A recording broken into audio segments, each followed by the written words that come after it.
Hello, dear friends. Distraction is the opposite of a manifestation. As long as we are distracted by external things, we cannot focus on manifesting our dream. Opinion piece. Incredible. Economic renaissance. Unavoidable transition. All we see is a sequence. 2 wars end in 30 days. Nobody understands why. Golden age of sovereignty. The situation has changed. Let's start. I'm amazed by the plan, executed with pinpoint precision. That is, advancing in measured steps toward freedom and the future of humanity. All are you seeing is a sequence. Iran first, Ukraine second, and Taiwan third. Everything is planned for the end of June, and most people have no idea what is about to happen, according to Laín García Calvo. No one understands why 2 wars have ended in 30 days. First, the Iran war, with the reopening of the Strait of Hormuz and the flow of oil, and then Ukraine war, after a phone call on June 14th in which Putin accepted conditions he had rejected for 3 years. Iran has resumed its oil exports after a 2-month blockade. Putin didn't accept peace because he was losing.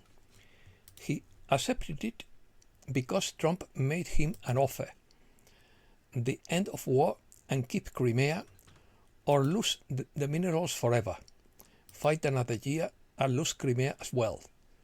He chose survival.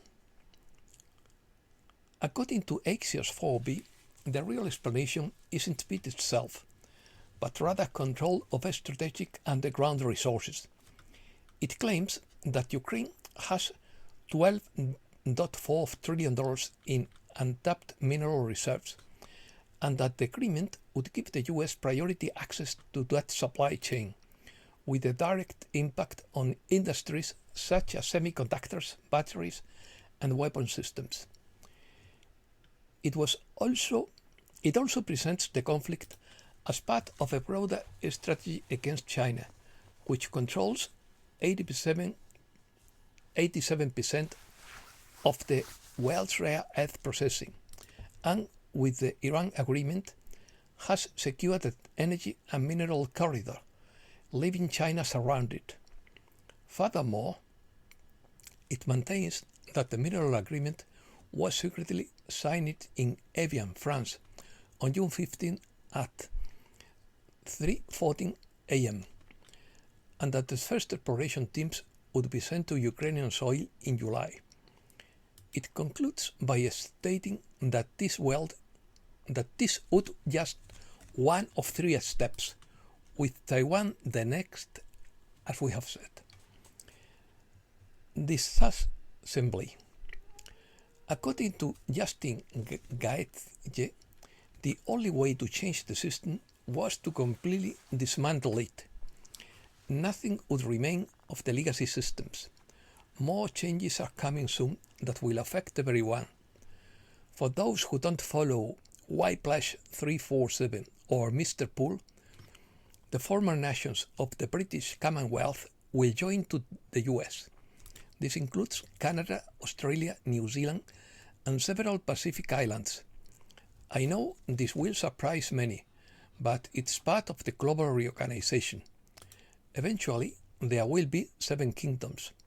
Persia will dominate the Middle East, including Turkey and Egypt. According to Mike Kinsey, the prospect of another world war is completely unthinkable, and it is becoming increasingly clear to the public that killing and destruction serve no purpose. When major nations clash, it is nothing more than a show of force. Undoubtedly, it is necessary to remain calm and find a solution that satisfies both sides. Fear is the fundamental reason why countries engage in conflict. But what if we seize this opportunity to negotiate a lasting peace? It may not happen overnight, but everything has to start sometime. People are fed up, with wars, and it is high time that leaders adopted a peaceful approach to the problems they face. Economic Renaissance. An economic renaissance has begun according to the X-22 report. The Iran deal has been finalized. Ukraine will be next. The system is collapsing and counterinsurgency is working. The X-22 report analyzes a systemic shift at a global level. The dominance of central bank is coming to an end with the transition to a renewed economic model based on decentralization, giving way to a renaissance driven by the system's return to fundamental principles. A roadmap is offered for a transition to a new golden age of sovereignty and economic access. Unavoidable transition. Although it is predicted that even if the actors of the dark side resist through legal delays, media disinformation, and potential cyber attacks, confidence remains that the situation has changed. The combination of improved economic indicators and the dismantling of globalist financial structures suggests that the counterinsurgency is yielding the results. As the old system collapses under the weight of its own corruption, the foundations are being laid for a fairer and more sovereign economic future. A central element of this economic transformation is the role of decentralized assets and energy independence. Furthermore, a plan is detailed to dismantle the central bank regime by eliminating property taxes and auditing key institutions. A new era of competitiveness is being forced by decentralizing the global oil supply and challenging digital taxes, favoring freedom of wealth extraction models such as those in declining states. Beyond economics and public policy, the need for cultural restoration is highlighted. This cultural shift is occurring even as governments attempt to implement stricter social control measures, such as censorship. Reflections. Your new self is designed to solve problems without exhausting yourself, according to Brenda Hoffman. You are full of new skills and interests. For eons, third-dimensional guidelines have been followed that encouraged caring for others, even if it means neglecting your own needs. Now, everyone, including children, has the guideline to take care of themselves in this new world. This is an age of self-sufficiency. You are a new being in a new world that doesn't require care unless you choose to provide it. The grand finale will pave the way for a healthier, decentralized, and more conscious future for humanity, where open contact with our cosmic brothers and sisters will be possible, according to Dr. Michael Salla. It is a challenging but ultimately liberating path that compels us to question established narratives and prepare for cosmic maturity.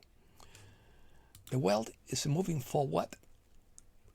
toward greater awareness and awakening. Centralized control systems based on secrecy and manipulation are destined to collapse in the face of increasing transparency and the dissemination of universal truths. Brad Johnson points out that the recent avalanche of declassified recordings and documents does not constitute a complete revelation, but rather a careful and gradual distribution of information in order to prevent panic and fear-based reactions, carefully doling out the truth to the public. This is a dissemination of knowledge, but adapted to humanity's needs, ensuring a gradual adaptation to what is to come. In his view, humanity must experience first social and systemic changes. These include a massive decentralization of power and the abandonment of old and entrenched structures such as traditional religion, academia, and our current economic systems. Only when we have matched and overcome these limiting frameworks will be ready for first open and unrestricted contact. He also believes that there are external controlling forces of cations that maintain a zero-tolerance policy against artificial intelligence weaponized. This cosmic oversight prevents catastrophic scenarios such as elaborate deceptions or global conflicts, thus ensuring a certain cosmic balance. Propulsion. Ancient alien technology. According to physicist Nassim Haramein, protons are miniature black holes propelled by quantum vacuum fluctuations with zero-point energy, with mass and gravity emerging from the geometry of holographic spacetime.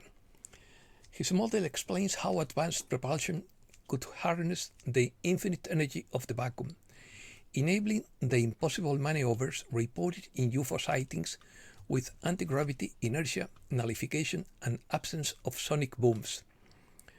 Zero-point energy derived from this black hole dynamics could propel craft that defy the laws of known physics, as described by whistleblowers and pilots.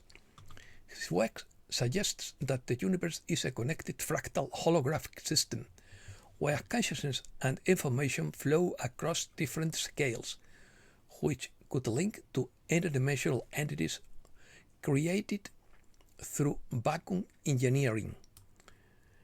Middle East. A tornado is approaching. Cheap oil will flood the market, leaving a surplus of 6 million barrels. Trump says he would attack Iran again if both sides don't reach an agreement within 60 days of the memorandum. Israeli bombings in Lebanon test the rapprochement between the US and Iran. The UN predicts a deterioration in certain places considered famine hotpots. Sudan, Yemen, and Palestine are the most critical areas.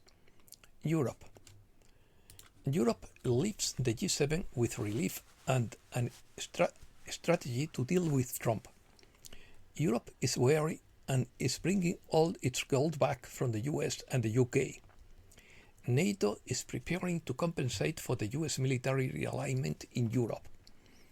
Spain. Spain resists in a world dominated by the US and China.